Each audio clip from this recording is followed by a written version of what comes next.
ये खबर Periyar Maniammai institute of science and technology Thanjavur Tamil Nadu द्वारा प्रस्तुत की गई है।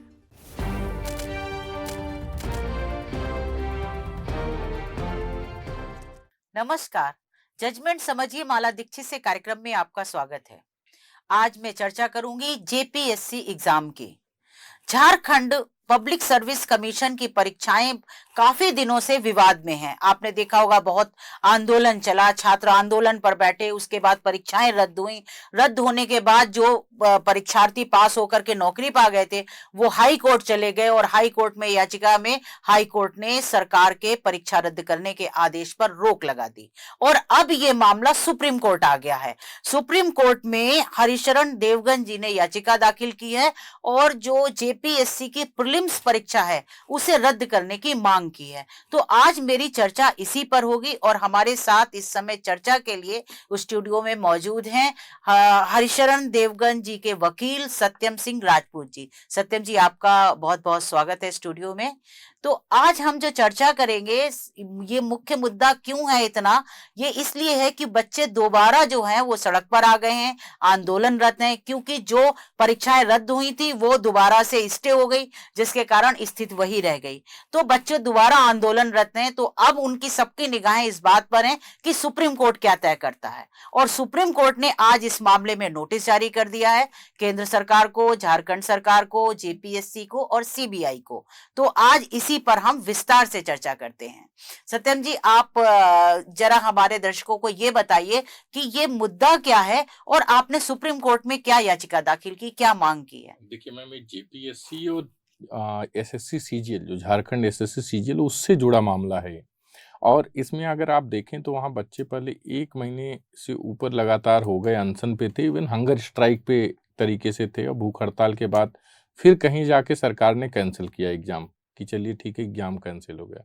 लेकिन सबसे बड़ी विडंबना, और हमें लगता है कि प्रोटेस्टर्स मतलब जो स्टूडेंट, उन्होंने क्वेश्चनेबल स्टेट भी यही था कि इधर झारखंड सरकार ने कैंसिल किया, वहाँ पे कुछ लोग जो है हाई कोर्ट गए, फाइलिंग जितना फास्ट स्टे हुआ उस पे भी जो स्टूडेंट का कहना है कि जिस तरीके से, और वहाँ पे सरकारी वकील का उपस्थित ना होना, ये भी अपने आप में एक जो है क्वेश्चनेबल स्टेट था। हाई कोर्ट में सरकारी वकील जो हाँ, थे, जो वो कोर्ट में पेश नहीं हुए लेकिन इनिशियल स्टेज में तो होते भी नहीं है, फर्स्ट नहीं, हेयरिंग का कोई देखिए जरूरी नहीं। हाई कोर्ट में मैम क्या होता है कि हाई कोर्ट की हियरिंग में जरूरी होता है, सुप्रीम कोर्ट में बिफोर नोटिस जो है अपीयरेंस की जरूरत नहीं होती अनटिल अनलेस जो है कैविएट ना पड़ा हो।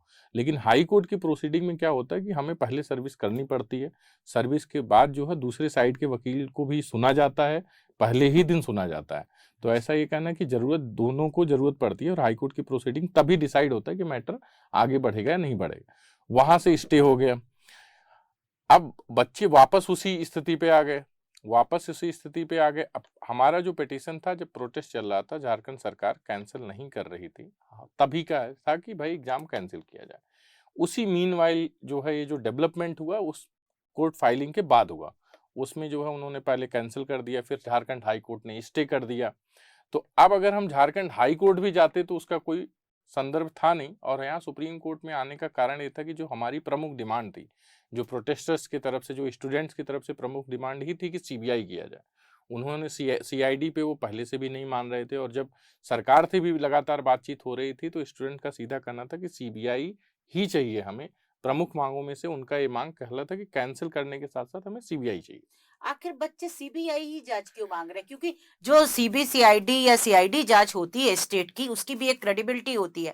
इसमें कोई खास कारण है कि सीबीआई ही जांच मांगी जा रही है? देखिए, सीबीआई जांच मांगने का कारण मैम ये होता है कि जनरली जो लोगों का फेथ होता है, जब स्टेट मशीनरी क्वेश्चन में आ जाती है, क्योंकि जब आप सरकार को ही इन क्वेश्चन कर रहे हैं, तो सीआईडी जो है, स्टेट सीआईडी जो है, स्टेट मशीनरी है, तो वहां पे स्वाभाविक हो जाता है उस पे सवाल करना कि राज्य सरकार का इन्फ्लुएंस रहेगा, राज्य सरकार का इन्फ्लुएंस रहेगा। और इसमें सबसे बड़ा हमें लगता है कि लाइव एग्जांपल आरजीकर मैटर को हम ले सकते हैं, जो कोलकाता में जो है डॉक्टर्स के रेप एंड मर्डर केस था, उसमें ले सकते हैं कि जो वहाँ की इन्वेस्टिगेशन थी, किस तरीके से एविडेंसेस को वहाँ पे खत्म किए गए, सारी चीजें हुई। तो इसीलिए सीबीआई की जो डिमांड होती है जनरली कि उस स्टेट के परव्यू से बाहर हो, उस स्टेट का कोई उस पर दबाव ना हो।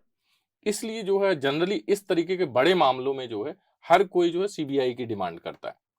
अच्छा, तो सीबीआई जांच की आपकी मांग है, लेकिन जैसे ये आंदोलन इतना हुआ, बच्चे आंदोलन किए और उसके बाद अंत में राज्य सरकार ने परीक्षा रद्द भी कर दी।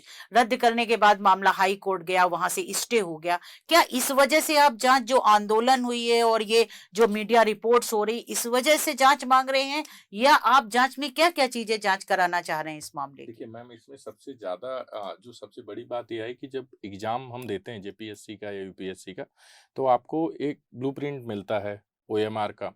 फिर आपको मिलता है जो है क्वेश्चन पेपर। तो बाहर आकर के बच्चों ने जब रिजल्ट आया, तो चूंकि सबके पास ओएमआर है, ओएमआर में गड़बड़ी पाना, उसके बाद जो है क्या बोलते हैं रिजल्ट में जो है इतना लंबा जो है डिस्क्रिप्शन जो था कि डिफरेंसेज मिलना, तो कई सारे सवाल खड़े किए जा रहे। तो उसमें उसमें जो अभ्यर्थी जो अभी आजकल आ रहे हैं एसएससी सीजीएल को भी लेकर के, अदरवाइज भी लेकर के, तो पेपर्स को बेचने की बातें, तो लगातार कई सारी चीजें। और होता क्या है कि देखिए मैं आपको एक सिंपल सा एग्जांपल देता हूँ कि अगर 4 स्टूडेंट हैं और चारों एग्जाम दे के आए हैं और उसमें एक सेटिंग से दे के आया है, एक ने पेपर खरीद के दे के आया है, but at the end of the day चारों बैठ एक साथ रहे हैं, तो वहां से जब बात निकलती है तो धीरे धीरे वो फिर फैलती है बहुत तेजी से कि अच्छा जी उन्होंने किया, उन्होंने किया, उन्होंने किया।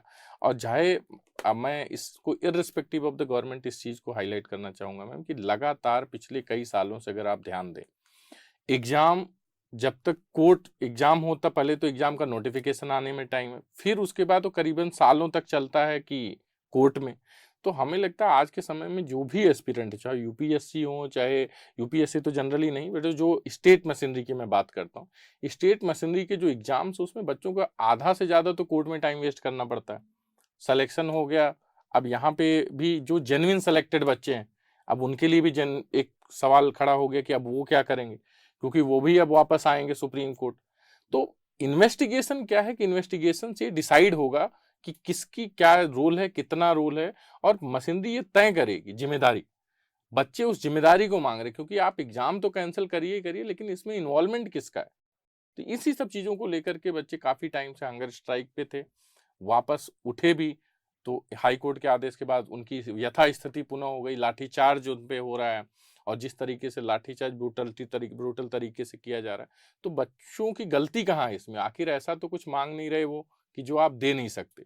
और हमें लगता है एक फेयर एजुकेशन सिस्टम मांगना कहीं भी या किसी भी सरकार से मांगना किसी भी तरीके का गलत नहीं है। और अगर आप उस पर इस तरीके से ब्रूटल होकर के, 1 महीने अनशन की रिक्वायरमेंट थी नहीं, लेकिन जब लगा सरकार को कि एकदम दबाव है, अब करना चाहिए, एक तरफ आप कर दिए, वहीं आपका सरकारी वकील जाकर के कोर्ट में अपीयरेंस ही नहीं है, जैसा कि स्टूडेंट बता रहे वहां पे जो भी थे।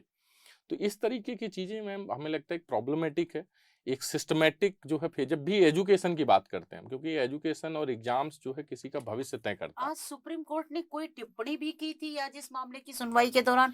कुछ चीफ जस्टिस बोल रहे थे, वो क्या टिप्पणी थी? उन्होंने मैम शुरुआती दौर में ही जो है सूर्यकांत जी ने पूछा कि क्या जुडिशरी का भी एग्जाम, जो स्टेट जुडिशरी का भी, सीजीआई की बात करें, हाँ जस्टिस सूर्यकांत जी, कि उन्होंने वो भी जो है क्या बोलते हैं स्टेट गवर्नमेंट कराती, जिसपे हमने बताया कि जो है स्टेट गवर्नमेंट के ही अंदर आता है। तो उस पे वो जो उन्होंने एक चिंता जताते हुए जो है एक तरीके से लाइटर नोट में बोला कि ये तो सबसे बड़ी चिंताजनक की बात है कि अगर जुडिशरी भी जो है क्या बोलते हैं अगर स्टेट मशीनरी करा रही है, और वहां पे भी यही हो रहा है, क्योंकि हायर देखिए जुडिशरी का एग्जाम करा। जेपीए जैसे पीसीएस जे होता है, अच्छा, PCSJ. PCS J public service commission of judiciary, state judiciary. तो स्टेट जुडिशरी कहीं का भी हो, चाहे यूपी का हो चाहे यहाँ पे हो, तो जनरली जो है वो स्टेट परिव्यू में ही आता है। तो उसको कराने पे तो उस पे भी वो एक चिंता व्यक्त कर रहे थे। और इसमें जितने भी रिस्पोंडेंट हैं, सीबीआई से लेके स्टेट ऑफ झारखंड से लेके सारे 6 रिस्पोंडेंट ने सबको नोटिस इशू किया है और जवाब मांगा है। स्टेट गवर्नमेंट ने तो शायद नोटिस एक्सेप्ट भी कर लिया सुप्रीम कोर्ट में। जब नोटिस इशू हुआ उसके बाद ही स्टेट गवर्नमेंट के वकील पेश हो गए थे, और उन्होंने आज नोटिस सुप्रीम कोर्ट का स्वीकार भी कर लिया है जी, स्टेट और गवर्नमेंट जवाब के दाखिल एडवोकेट करेंगे। वहीं पे उपस्थित थे, तो उन्होंने एक्सेप्ट कर लिया। मैम जैसे जनरली अगर वहाँ पे कोई होता है, तो अगर वो एक्सेप्ट करना चाहता है तो सामने एक्सेप्ट कर सकता है, अदरवाइज वाया सर्विस हम उन्हें जो है आप सत्यम जी नीट वाली परीक्षा में भी थे, उस केस में भी आप हैं। तो नीट वाले में अगर आपको याद होगा, सॉलिसिटर जनरल ने सुनवाई के दौरान बताया था कि एक किस तरीके से व्यवस्था बनाई गई है कि कैसे परीक्षा के प्रश्न पत्र तय होंगे, फिर कैसे उनको रखा जाएगा। जो क्वेश्चन बैंक होता है वो किसी को ये पता नहीं चलता कि कौन सा पेपर आ रहा है, फिर उसको किस तरीके से कड़ी निगरानी के तहत सुरक्षित प्रश्न पत्र पहुंचाए जाएंगे क्लासरूम तक, और वो सील्ड होते हैं। ये सारी चीजें एक व्यवस्था की बात हुई थी वहां पर। इस मामले में भी क्या आप चाहते हैं कि जो तंत्र बने वो उसी तरह का बने, या किस किस पहलू पे जांच, एक आपने कई चीजें अपनी याचिका में बोली हैं, वो थोड़ा देखिए मैम, बताएंगे? नीट का जो एग्जाम है बेसिकली वो पैन इंडिया एग्जाम है। जेपीएससी का एग्जाम स्टेट लेवल पे है। तो वहाँ पे भी राधाकृष्णन कमेटी को, वहाँ पे भी सबसे बड़ा लूपहोल जो हम लोगों ने करीबन 17 सजेशन दिए थे, जो काउंटर एफिडेविट उन्होंने फाइल किया था, उसमें हमारा सबसे बड़ा हाईलाइट यही था कि राधाकृष्णन कमेटी के जो 101 रिकमेंडेशन है, आप अगर उसको ही प्रॉपर फॉलो करेंगे तो हमें लगता है पेपर लीक की संभावनाएं 0 हो जाएंगी। लेकिन वहाँ पे वही उसको उस पे जो है सीजीआई ने भी ये बोला कि आप इसको करेंगे फॉलो।